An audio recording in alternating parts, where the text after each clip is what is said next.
Hey everybody, it's The Trout and welcome to another episode of The Trout Show podcast. Thank you so much for stopping by. If you're familiar with the name Christopher Cross and an iconic tune called Ride Like the Wind, or one of the best guitarists on this planet, Eric Johnson, and his famous song Cliffs of Dover, then you're familiar with my guest today. You may not know his name, but he's the guy that played drums on all those songs for Christopher Cross and toured with Eric Johnson for years. His name is Tommy Taylor. And now Tommy, after years of playing drums, has decided to release his own music, which he just recently did. And he sat down and talked to me about his brand new album, his history as a musician with some iconic rock stars, and how his new album has some of the most famous musicians and producers in the music business. So sit back, get yourself an adult beverage, and remember what I always say, it's only rock and roll. And you're going to know more about that with this interview with Tommy Taylor, which is next on The Trout Show.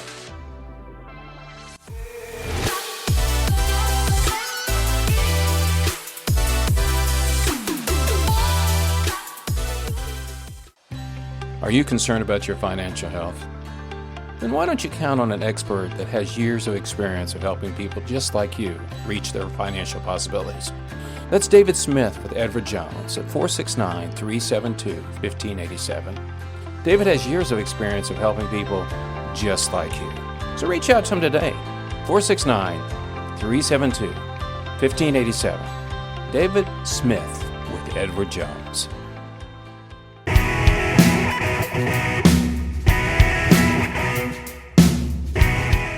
You've had a illustrious career dealing with some of the great musicians, okay, over the last few decades.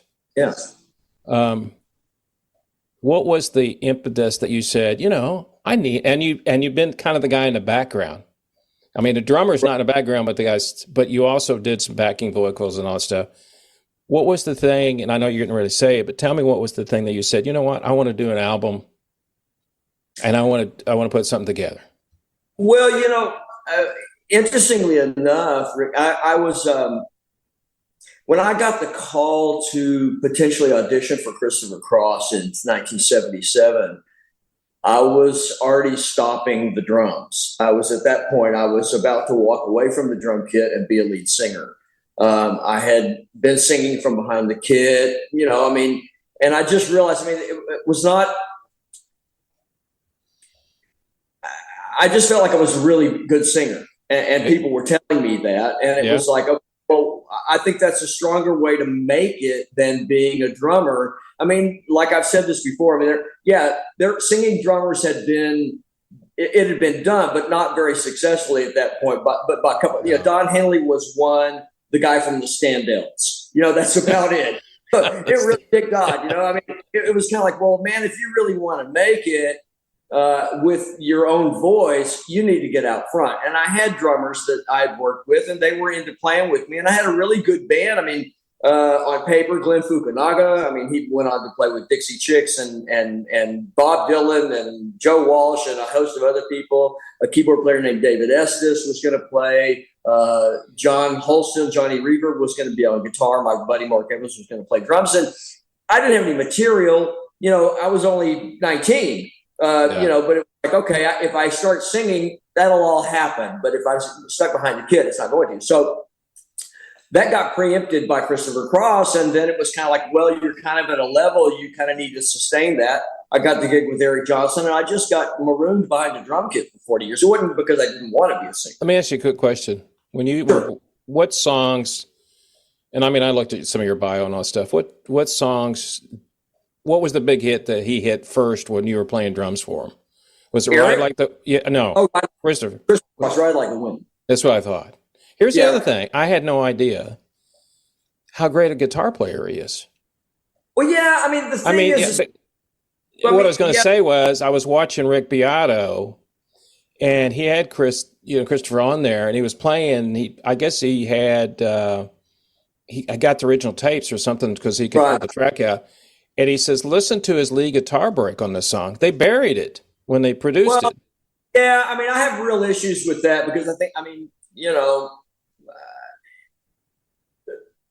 that guitar solo is fine in the mix where it is for what it was. I know it was supposed to be in the back, but I guess my point is, you think of Christopher Cross, and you were with them during the really big times too. You had that song, and then you had, I forgot, a couple other tunes.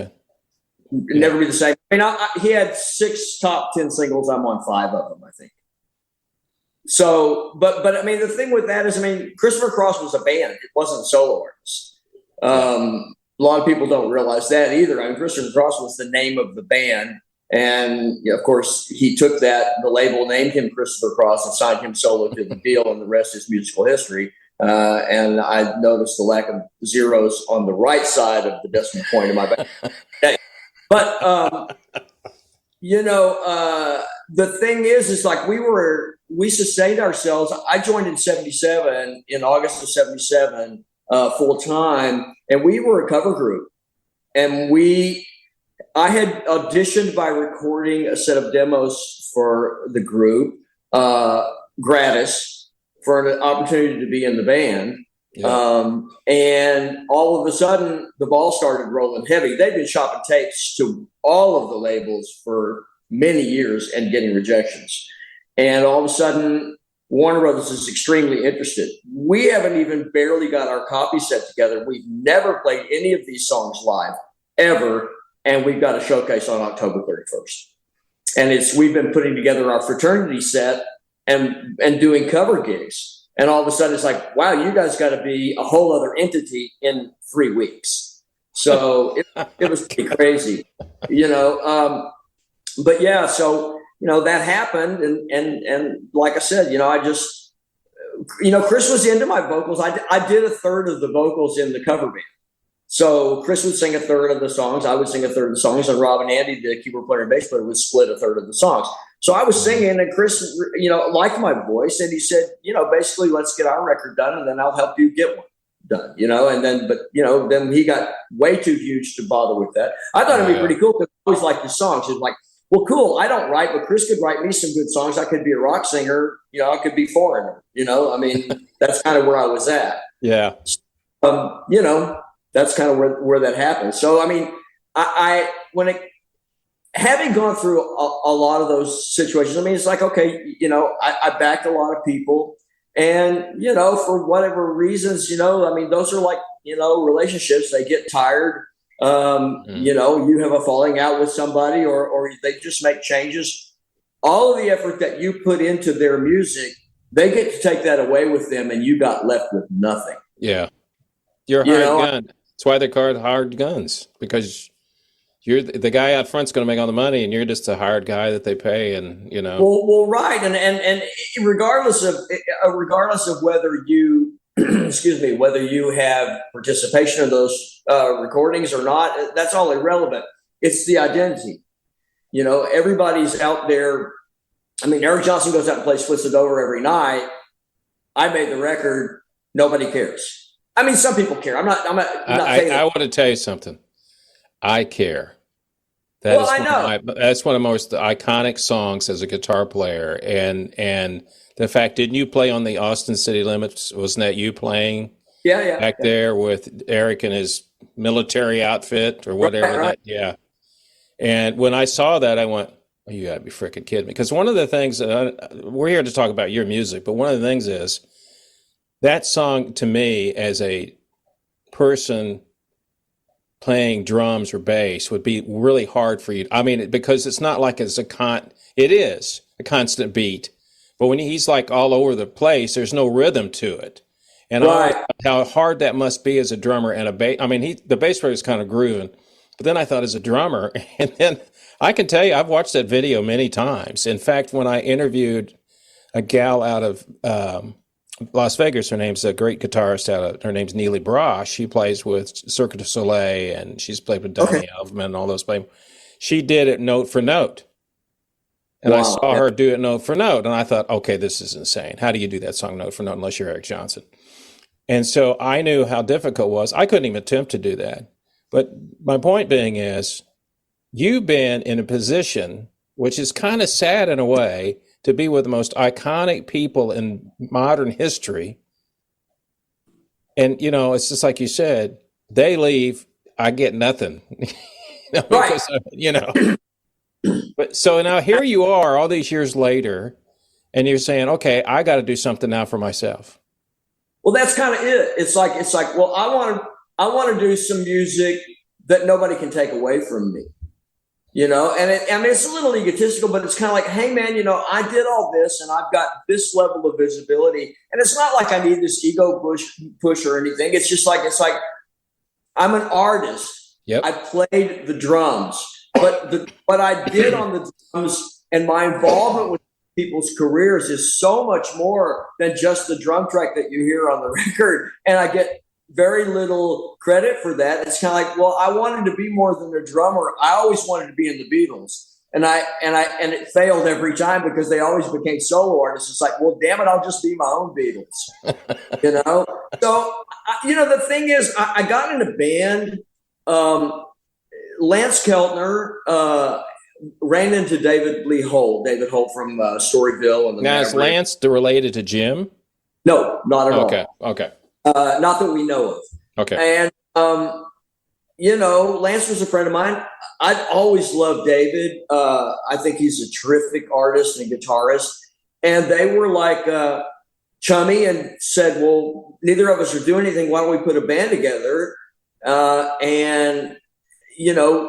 He contacted me and said, well, I'd love to play with you and David. That's great. He said, well, we'll get Mark Andrews to play bass. I said, well, man, how could that fail? Yeah. That's a pretty stellar lineup. So we did that. But the emphasis of the band was that everybody was going to write songs and sing. Mark's written or co-written some tunes, and he's a good singer. David certainly he's the songwriter out of all of us and in his genre. And Lance was a terrific songwriter. I didn't write. I was a singer. I said, well, Lance, why don't you write me some songs and I'll sing them? He said, no, that's not going to fly. We're not doing that. You're going to write songs. I went, oh man, I'm really terrible. I'm just really not very good, and he said, nope, you're going to do it. Go bring me something. So, man, I learned a lot, I've learned a lot. That was back in 2002. And I used to sit down and try to write songs. And, I've played with iconic songwriters. I mean, Eric's a great writer. Chris is a great writer. Holt's a great writer. Stephen Doster's a great writer. So many of these people. And Will Sexton, Charlie Sexton, Charlie Rose. Oh, yeah. All these, Kelly Willis, I played a little bit with her.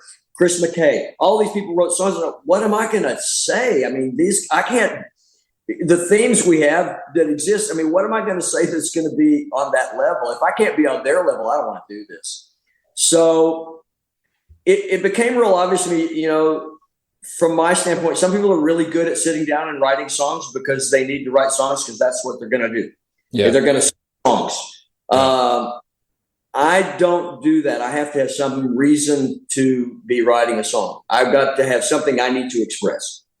So I had been very enamored with Gin Blossoms. I really loved the Gin Blossoms music when they came out. I thought they were the strongest thing happening, for me at least, during that era. I was kind of put off by grunge, and the pop music had gone really, really kind of a little too squeaky and trite.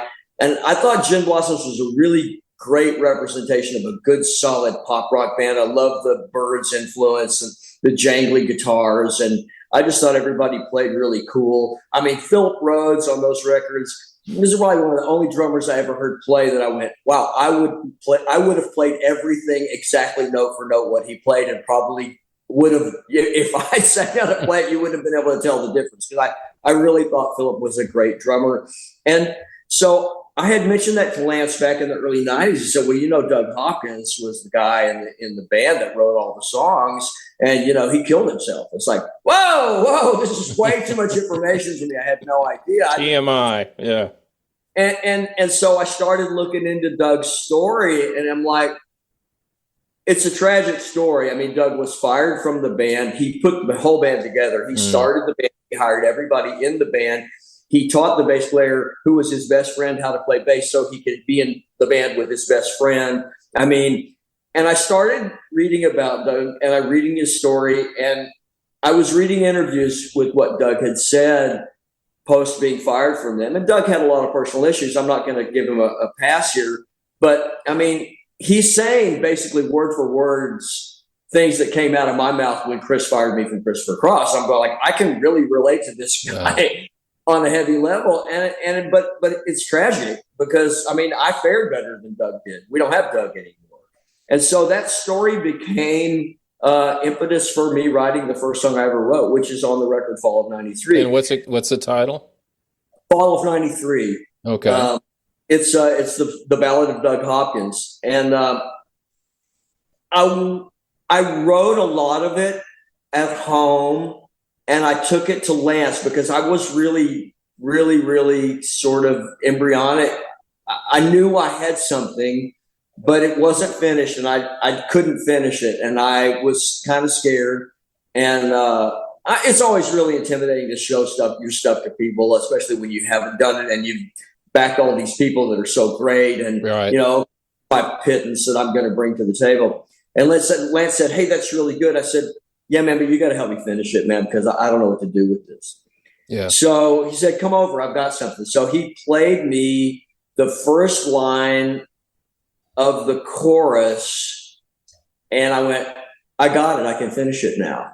And so, I mean, he's not credited as having written it because he told me, "Look, it's not worth the trouble." I've songs, you'll write some others. It's not that big a deal, from a logistics standpoint. But so Lance contributed the first line to the chorus and the melody of the first line of the chorus and the chord changes. And so I finished it. And so that was kind of like, okay, wow, I've got a song. So we recorded that. And that's actually that band on the recording. So that was the first thing I did and actually had come across the speakers as something that was mine. And it was really exhilarating to have that happen, and have for the first time to hear something I wrote and I recorded, and it's like, wow, that's kind of, I mean, we were a band, but it was really mine. I mean, actually that split off into 3 solo projects. I mean, David took most of what we had done in the band and made his record with it. Lance took some of his and did that. But I had that. And so I thought, wow, I did it. I wrote a song and we recorded it and I sang it. And that's really cool. And wow, I wonder if I'll ever do that again. And I didn't really know, man. I really didn't know because I'm still in that real insecure mode. And I had been sitting on the couch in Lance's studio, and I was just fiddling with this guitar he had. He had a resonator guitar, and it was code to the 4th fret, and I think 4th or 5th, and I just started playing that little D chord form, and that little riff for Across the Stars came out. And I said, "Lance, can I borrow this guitar?" He said, "Yeah, why?" I said, "Well, I don't think there's a song in it I need to get out." So I took it home and, I played with it a bit and I got the verse and the refrain and that's all there was for a while. But it's like, okay, I'm onto something here. And I finished it and I played it for a friend of mine and he was like, "Wow, that's really good." I said, "It is?" Because I don't know. I mean, everybody thinks what they're doing is good or they wouldn't do it. But until you have some affirmation from your peer group, that's true. You don't know. Yeah. And every time I would do that, I would play it for somebody that I respected, and they were all encouraging. And they weren't encouraging in a way that was patronizing. I think the hardest thing as a songwriter, and it's been a musician as long as I have been, is you have to have people in your life that'll tell you the truth. Right. And they don't have to necessarily be musicians, although I have other musicians that listen to my stuff. And I say, okay, what do I need to change on this? Or is there something I need to do? And then and then you have to listen to them. They're not criticizing you. They're helping you. It's kind of like being a producer. Right. So, right. And when it's funny because I remember, I don't know what the name of the song was, but my first song I wrote in the 8th grade. So and then for years I didn't write anything. And now it's just like pouring out of me. And I think the one thing you're going through is, as a songwriter, I've done this for so many years, is that moment when you're listening to it. Even if you're playing it, like you're doing the resonator bit and you're playing it and you're going like, "Ooh, wait a minute, I got something right here." But then when it goes from there, and then you go in the studio and you add all the stuff to it and you're sitting there listening to this and and this is the way I look at it, is this just came out of the the vapor. It just, it just came to me. Now I'm a big proponent that you're given the gift. You're given the gift. You were given the gift to play drums, and now you're given the gift of songwriter. And you're absolutely right when it comes to, I want affirmation about what I play. You always do. You will always want that. Yeah. And people always ask you, and this is an interesting side note, it was always harder to play for your friends than it is for people that you know. I mean, that you don't know. Yeah. Because, and it's like, why? They're going to be less critical of you than people that you don't know.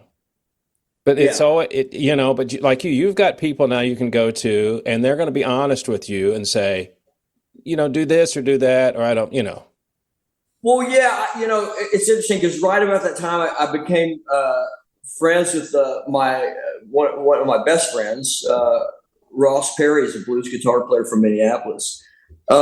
He had opened a show for Eric at the Surf Ballroom, and we became friends. And he's a good bit younger than I am, but he was down. He came down to visit. He's a big Stevie fan. Obviously, if you're a blues guitar player, then you're into that. And being the age he is, he came down and visited, and we got to go around and see all the haunts where all that had kind of taken place and everything. But we had taken a trip in Minnesota, and that's kind of where Cloquet came from. Was it was a recounting of the events of that trip, and I remember because I'm still not a writer. At this point, I'm just basically, and certainly you gotta, I have to be in a position where I feel comfortable around somebody before I'm going to sit down and play a song for somebody with just me and the guitar. We're talking 2003. Yeah. So I remember I sat down and I was really excited about Cloquet when I finished it because I thought it was really cool and it was different.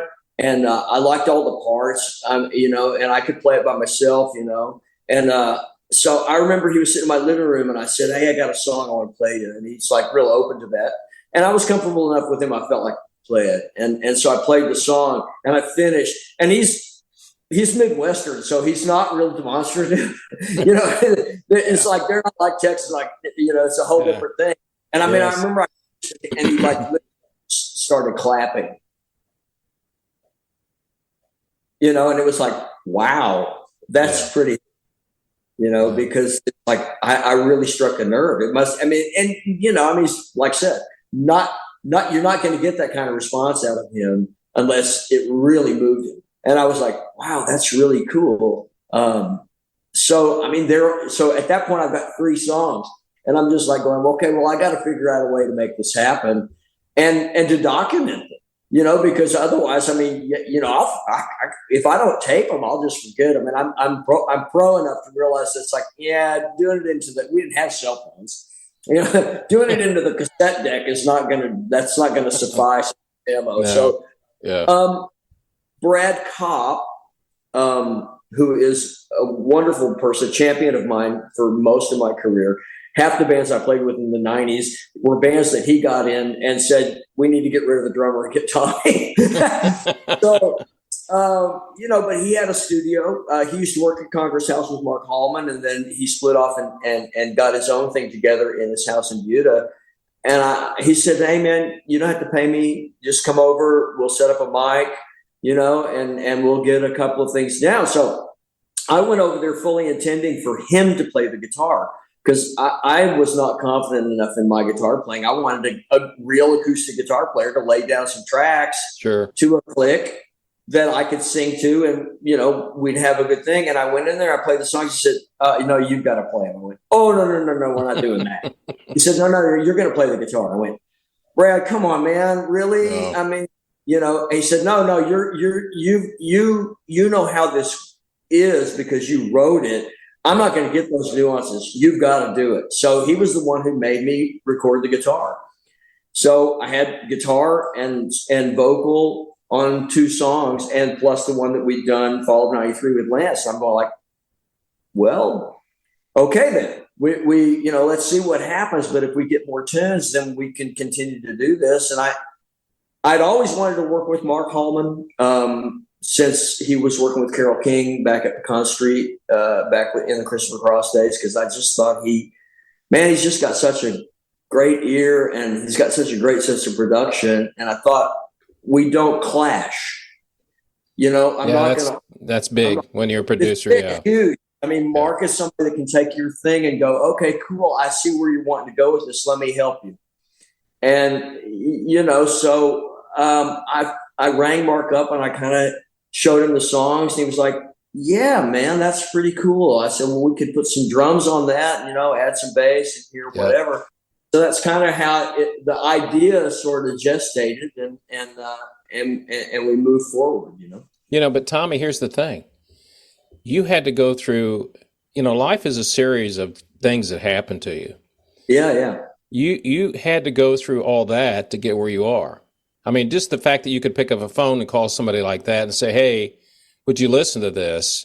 Well, you had to, you know, look at the iconic people you played with. So you already had a reputation. Now, not everybody may know who your name is, but to be able to talk to people like that and say, hey, and personally have the guts to say, I got a song, and you know they're going to be honest with you. And then say to them, hey, have you got any, how about producing for me? Right. But you had to have the reputation that you built up over the years to be able to get where you are. Well, I appreciate that. I think so too. You know, the most interesting thing happened was when you know, Rob Muir, who was the keyboardist in Christopher Cross, he was a total champion for me, and I loved Rob's piano playing. He was a study. You know, he definitely took a lot from Michael Omartian, because Michael played the grand piano on the Christopher Cross stuff, and just watching Michael for 2 weeks do that. You know, Rob completely shifted in his consciousness of what the piano was. And you hear that on Minstrel Gigolo on the Christopher Cross record. That's Rob on the grand piano after being sort of watching the sidelines of having Michael Omartian play the grand piano for 2 weeks. Rob became a brilliant pianist. And so when I wanted piano on Everybody's Gonna Let You Down, we had recorded it with David, Mark Andes, and myself. And I started out the same way at Brad's on the acoustic guitar with a click track. And Rob was going to be in town for a little Christopher Cross reunion show we were doing. And I said, hey, I got a song, man. Would you play piano? And he said, sure, man. I'd love to do that. Let me set some time aside. So he came in and he played that first take. And it was just brilliant. I said, God, Rob, I don't know that we could do any better than that. Let's just. And he was very into it, you know. And he had always wanted organ on the song, and we never got around to it. But when it came, I had written some other tunes, and I showed him my scratches, and he was analytical and coaching and, you know, pointing me in certain directions. But I finished Summit. I was very excited about Summit, and I wanted him to play on it. And I felt like that was a shift in where I was going, and I needed to cut that and get that one finished. I'll go back and finish the rest of them later. Mm-hmm. So Rob was going to come to Texas to record that. He's going to visit his mom in San Antonio. And, you know, I went to St. Paul to get the vibe together for the song. It's about St. Paul, Minnesota. And you know, I got a call from Andy Solomon on the 24th of September of 2016 that Rob had been hit by a drunk driver walking home from a convenience store in Studio City. And, you know, 2 hours later, he was dead. Mm. So that left me with a real gap on many, many levels. I no longer had the confidant. I no longer had the champion in my court. I lost a great friend, and I didn't have a piano player. And I needed somebody great. And there's lots of people at Austin that could have done the song, but something pushed me beyond that. I said, this is not working. I need Michael Omartian. And I didn't have contact for Michael. Chet Himes didn't have contact for Michael. The only person I knew who had contact was Chris. And I don't really like calling Chris and asking him for favors. Yeah, I understand. But it was a weak moment because he had also lost his best friend, Rob. And I said, look, man, Rob's gone. I got a song I need recorded. Would you call Michael Omartian and ask him to play on my song? And that was about as gutsy as I could get. I was desperate and I didn't care. I'm going to throw it. You know, I'm going to throw it. You know, the old saying, and I tell people, especially new people, if you never ask, the answer is always no. Always no. And that just reinforces it right there. You ask. If he said no, it's like, well, it's no. If it's not, then guess what? Well, it's interesting because, I mean, Chris, obviously we have some issues. There's some long-term issues that are never going to be cleared up. No. And he's aware of them, and I am too. And it's just like, it's not a bridge that's going to be built. But, I think he took it as an opportunity to maybe try to assuage some of that. And when was this? This was 2015. Okay. I had gotten the bass put on. Roscoe Beck played the bass. I had the acoustic guitar and the drums and the lead. I was going to say, I knew who the drummer was. You didn't have to ask a drummer. And so before I could hear back from Chris, I had an email from Michael Omartian. Hey, Tommy, give me a call. I hear you want me to play on your song. It's like, wow, this is weird. Because, I mean, I knew Michael barely. We worked, a couple of weeks on the first Christopher Cross record and a couple of weeks on the second one. And that's really the only contact. I had run into him again at Arlen Studios in Austin back in the early mid-90s. And we had a wonderful exchange.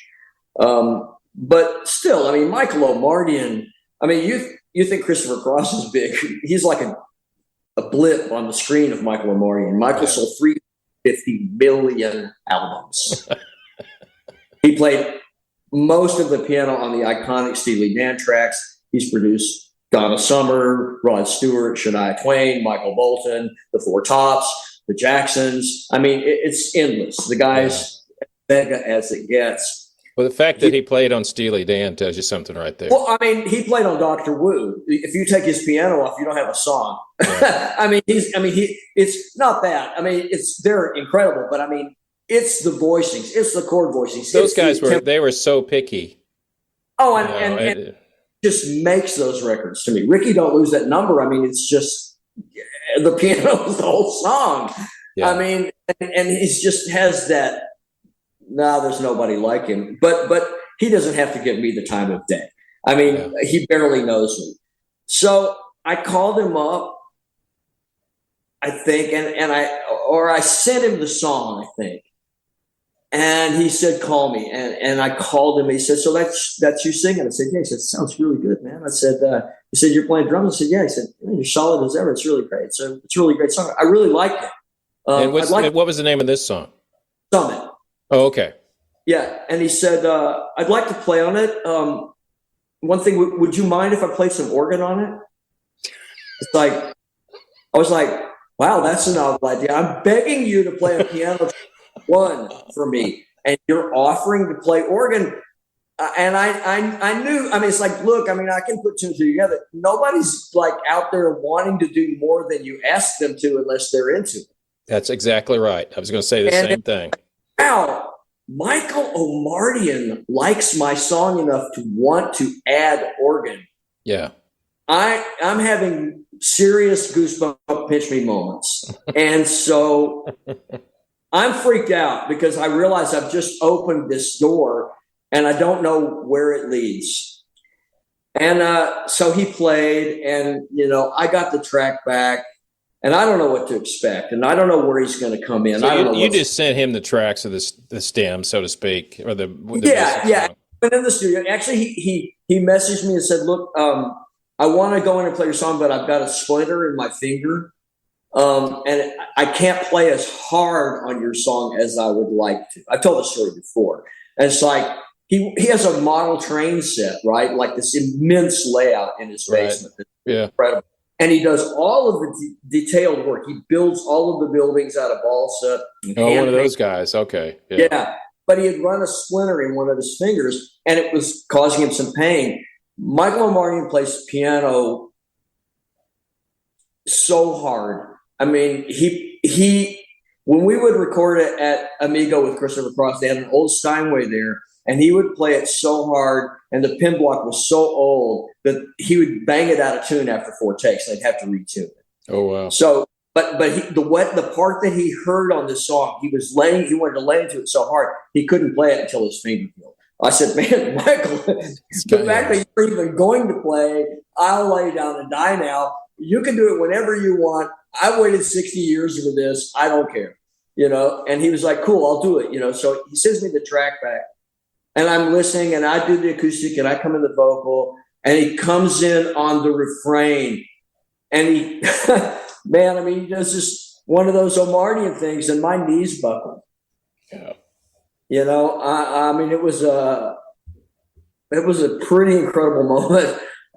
And so I was just completely knocked out. I mean, I didn't even know what to think. So file that away. I mean, I've got another track I can really build on. So I'm working on Across the Stars, which is the second song I ever wrote, the one that I wrote on Lance's resonator guitar. And I sent it to another keyboard player thinking, okay, well, I'm if you don't ask, you know, the answer is no. So I said, well, what have I got to lose? I'll see about this.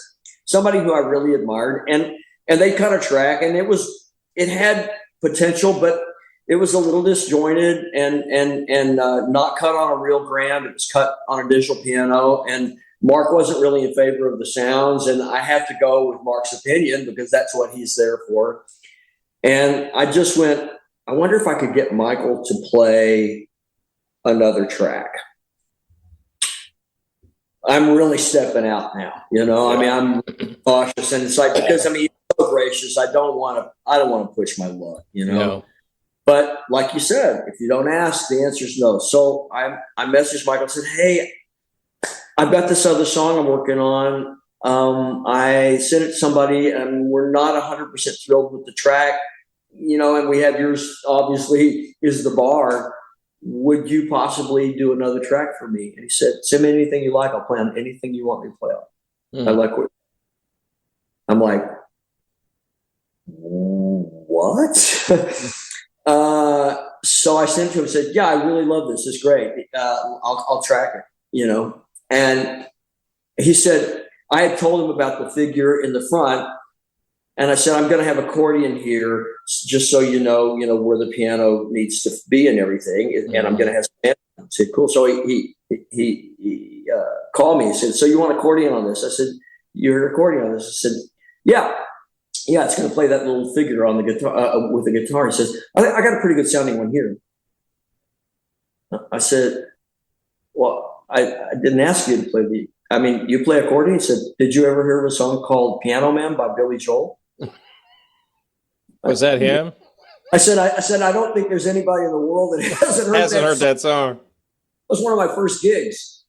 I was like, I had no idea you even played accordion. If you want to play the accordion, most welcome. Just go right ahead. Do your thing. So he sends me the track back, and the accordion's there, and the piano's there, and I'm just going, God, I can't believe this is turning into something so far beyond what I ever dreamed I'd be able to accomplish because of his musical expertise, you know? I mean, he actually produces, to an extent by contributing to the arrangement, you know? I mean, he hears things, but it's just a magic thing. So, I mean, that's kind of how the record started raising up, you know, by leaps and bounds, you know, every time I would send him off something. Let me ask you a quick question. You started this journey on to finish this album was 20 years ago, over 20 years ago. Yeah. And then you got to the point, and I've listened to a couple of tunes on there, but how many tunes are on the album? 9. Yeah. 9. And here you are. You know, I always believe that there's something magical about being a creative person involved with creative people. And, you know, in your situation, I go back to what I said. If you hadn't known all those people and they didn't respect you, he would have just said, first off, he wouldn't have ever called you back. He would have answered your email. I mean, and two is, I mean, Chris basically asked him to do it as a favor to try and help fix some of the past, which is Michael basically coming on board initially in his mind to help Chris. Yeah. But once he heard the songs, it was like, well, yeah, that's kind of what started this, but I don't need that. I'm doing this because I love what you're doing. Yeah, and I think it's musicians that are, and this is the one thing, of course, as we get older, your ego should be fading away. We don't need affirmation as much because it's like, hey, I'm older now. I don't really care whether you like it or not. Screw you. If you like it, great. That's really. But the other part of it is when you get to the point, where you want to add it, there's two things. One is they obviously like the music. They wouldn't play on it. I mean, unless you're paid, that's a different thing. You're a studio guy, you get paid, I'll play on it, Yeah. But the other part of it is the years of experience that both you and him have makes it, I know this sounds funny, it makes it easier to a certain extent. I mean, he's produced so many different people and played on so many different things that his mind is full of stuff. So when he heard your song and you go accordion, you're like, well, I heard accordion here. And you're like, what? And then that's the magic that I like about there's advantages being in the studio and there's advantages not being in the studio, is that play that you get. Because my first album was in 94 and I went into studio, recorded it, and I just hired all studio people. Okay. Right. And my producer, the engineer, I'm bringing a keyboard player in. If you like them, and I told him, if I don't like these guys, I'm going to hire new people. Right. And I'd written a tune and it was a blues song. And he said, now what we're going to do is we're just going to let him go. I go, what? He says, we're just going to play it for him. And it may sound really weird, but when he's finished, I think you'll like it. So I'll never forget it. He had a keyboard in the studio itself. He wasn't in the booth.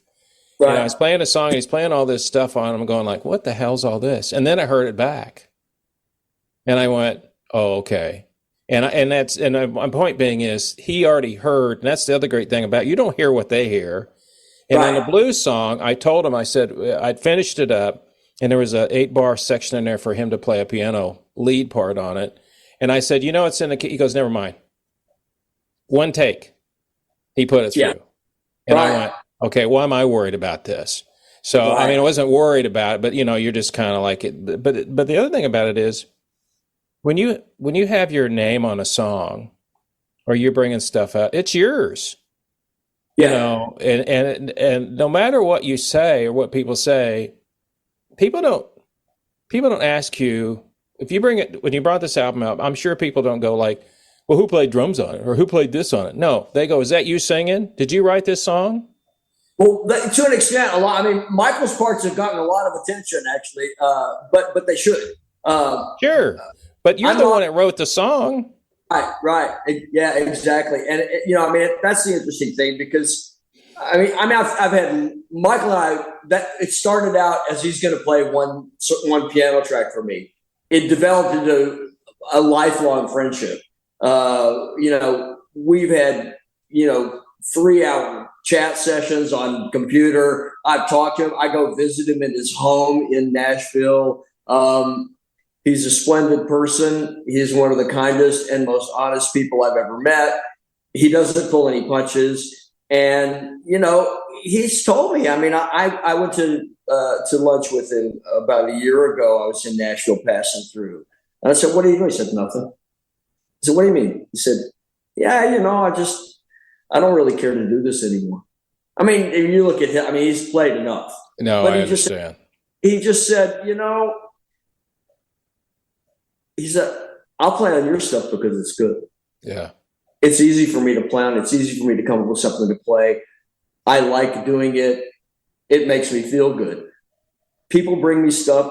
People just don't write very good songs, and I've done it. I don't need to do this anymore. I don't need, he certainly doesn't need the money. And he just, it's not that he's above it and he won't do it if he hears something that's exciting. I've seen him. I keep up with him through my friend Don Henley, and they do sessions or stuff together, but he's just not as prolific. And he said, to be honest with you, there's a lot of young cats out there. They get the calls and I'm not that popular. It's like, God. You released this the one out now in September. Did you say you're working on another one now? I held this for a long time. I've actually had this mixed and mastered since, what year is it going to be? It's 2024 now, since early 2022. I had finished everything. I think I'd finished all of the tracking by Christmas, just after Christmas 2020. The problem is, Rick, it's the climate. Releasing a record in this day and time is just it's bad. You know, I really felt like, and finally I just got pushed to put it out. I dropped a smattering of tracks with videos out just for my fans that I had, my Facebook following and stuff, so they wouldn't think I was the kid bragging about the dragster he's building in the garage that they've never seen. You know, and I said, no, look, I'm for real. You know, I've got something for real. I'm not playing. You know, I know what the quality is because I know the people have put so much into it. But for me, it's like, wow, this turned out so much better than I would have ever dreamed or ever hoped. And people put so much of their love and care for me into it, you know, for very little return. It would be a disservice to them if I didn't try and maximize whatever potentials I could for getting it visible and being heard. And I just didn't see the avenues. And it's like, I'm not going to just throw this out there like a piece of paper and have it blow away in the wind and never be heard. So that's what kept me from doing it. But all the time I'm sitting there, I didn't quit writing and I didn't quit recording. So I actually am, they're not finished, mixed, mastered, whatever, but I've got a pretty good distance done on 7 songs for another album. And also, I didn't want to be the guy that gets the record out in case anything happened with it, and then you're left with your pants down because you don't have anything to follow it up with. You know, and so, you know, it takes a bit of time to make quality. So, you know, I figure, well, no time like the present to get started and get some mileage behind you on that. So, yeah, I'm pretty. I could work. I've probably got songs I could finish that would fill out the rest of the record. If not, I can do the cover. I've got a cover on the second record already that's pretty much finished. So let me ask you about this before I wrap up here, because when you brought this out, and I will tell you, as you know this, the recording industry has changed so much now that it's never going to go back to where it was. You know, although vinyl now is, people are starting to buy vinyl, which is kind of funny. To me. What's your goal now? Just to keep putting out music until you're happy with it? I mean, just keep releasing and, you know. Well, because, I don't know. I mean, I think, you know, building an audience. I mean, I was never, these people go, like, are you going to tour? It's like, are you crazy? With what? Yeah. Hey, did you hear the record? Okay, right. You did? Right. Well, okay. Well, where am I going to be able to get the money to pay 10 guys to try and replicate it? Yeah, I can go out and play those songs by myself. Sure. And I'm going to do a little bit of that. I've got a young artist I'm producing that I've kind of mentored for a while, and he just moved to Austin. So he's a great accompanist. He loves my music. I play on his stuff. He's going to be playing on mine. We can go out and do, duos. I can play solo. I'd like to play out a little bit more. I mean, financially, you might make a few coins. That's okay. I need money. I mean, I'm not like independently wealthy. I didn't make enough money in the music business to quit. I have a side job. I'm of the age where the government is giving me something, but I mean, I still have to amass something each month to try and get by. I mean, the records cost me money. It's like a miracle would have to happen for me to make profit on the record. At the end of the day, is as musicians, and we do it for the fun of it.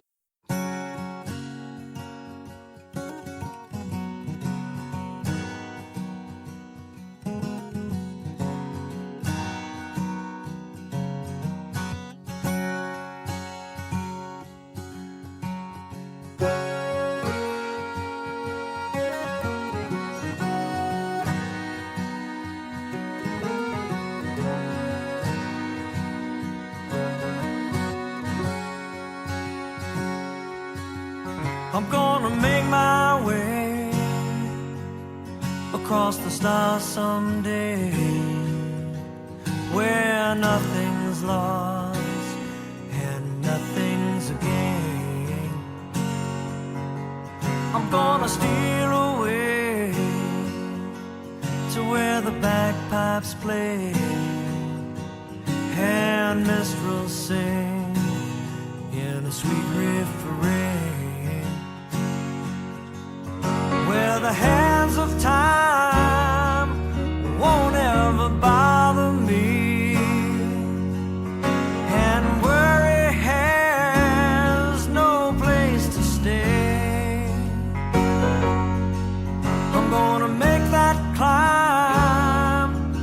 up to the timberline.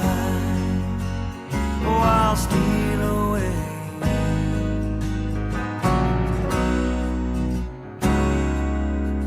Across the fabric of time, sustained by my own mind, I've traveled long in deep regret for the things I've said and for those I've misled. Forgive me now is my sole request, and unbind the ties that now surround me, and help me to be on my way, and let the light of love shine down upon me,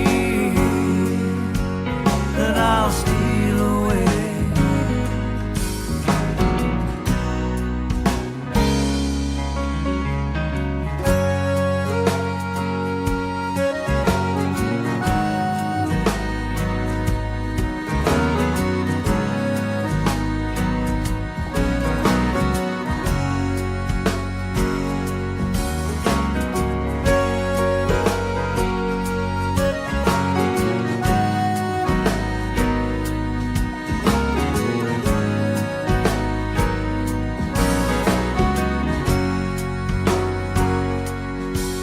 Oh, I've danced your dance, and I've made circumstance, but now this place is not my home.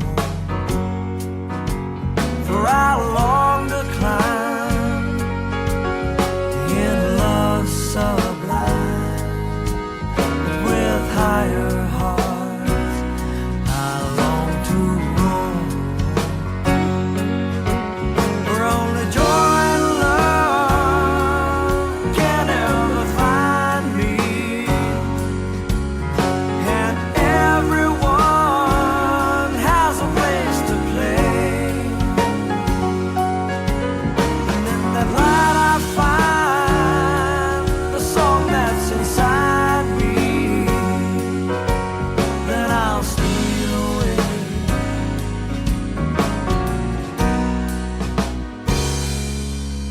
I'm gonna make my way across the stars someday, where nothing's lost and nothing's gained.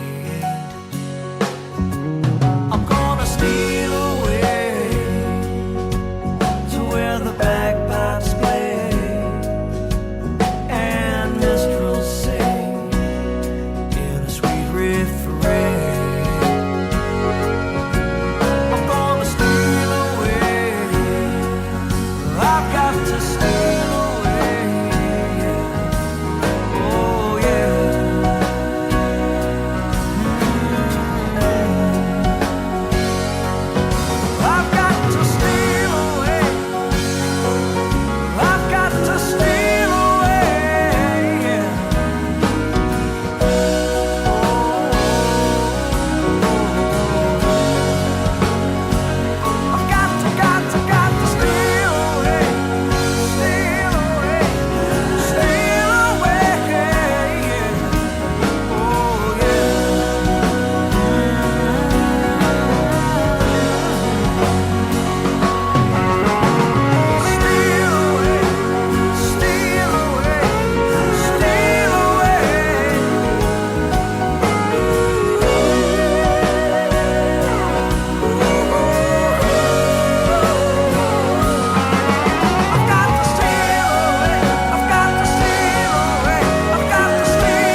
Well, that's it for this episode of the Trout Show podcast. Thank you so much for stopping by. A very, very special thanks to Mr. Tommy Taylor for sitting down and talking to me about his career, and we wish him all the luck on his new album. If you want to know more about Tommy, just visit his website at TommyTaylor, TommyTaylor.com, TommyTaylor.com. And for more information about The Trout Show, you can always find everything you need to know at our website at thetroutshow.com. And if you're ready for some new music, check out my new album, which has just been released. You can find it under The Trout, and it's called No Words. Give it a listen. I think you might like it. So next time, people, remember what I always say. It's only rock and roll, but I love it. See ya.